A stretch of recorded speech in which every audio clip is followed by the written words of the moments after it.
مرد کی محبت عورت کو کبھی مکمل سایہ نہیں دیتی۔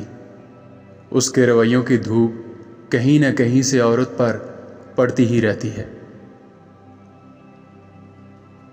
مرد کو عورت کا حسن نہیں، اس کا جذبہ متاثر کرتا ہے۔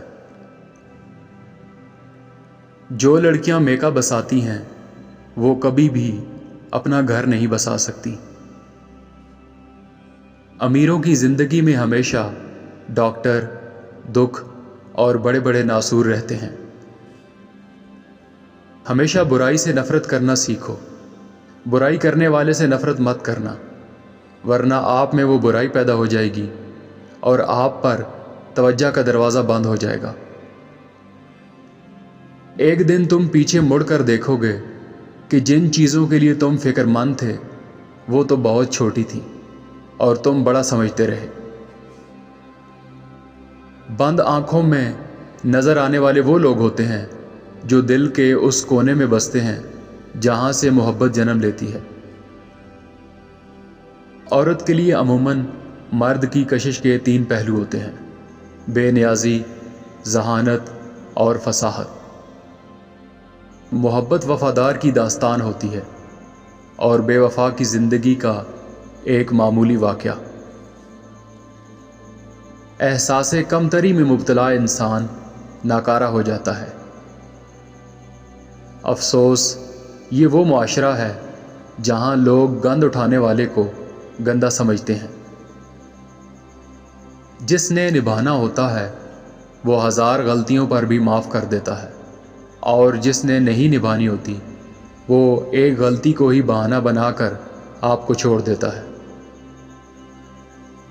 غم بڑی مفید چیز ہے۔ یہ اللہ کی رضا کو سمجھنے کا ایک طریقہ ہے، اپنی شخصیت اور عاقبت کو سنوارنے کے لیے اہم ہے۔ غم نہ ہو تو زندگی آدھی رہ جاتی ہے۔ بعض اوقات آپ کو خاموش ہونا پڑتا ہے کیونکہ آپ کے الفاظ واضح نہیں کر پاتے کہ آپ کے اندر کیا چل رہا ہے۔ حسد کا جذبہ احساس کمتری سے پیدا ہوتا ہے۔ جو شخص اپنے آپ کو گھٹیا سمجھتا ہے وہ دوسروں سے جلتا ہے۔ لوگوں سے ڈرنا چھوڑ دو کیونکہ عزت اللہ دیتا ہے، لوگ نہیں۔ عورت محبت کرے اور اسے چھوڑنے کا سوچے، یہ ناممکنات میں سب سے اعلیٰ درجے کی بات ہے۔ جب اچانک دل اداس ہو جائے تو وہ روح مرمت کرنے کا لمحہ ہوتا ہے۔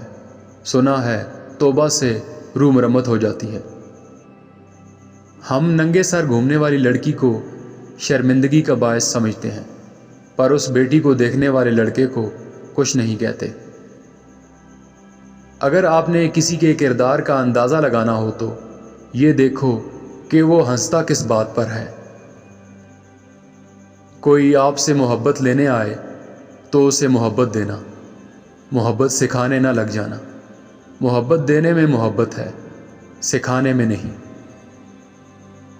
جو انسان بہت لڑنے کے بعد بھی آپ کو منانے کا ہنر رکھتا ہو اور ہر وقت خیال کرے تو سمجھ لینا کہ وہ آپ سے بے پناہ محبت کرتا ہے۔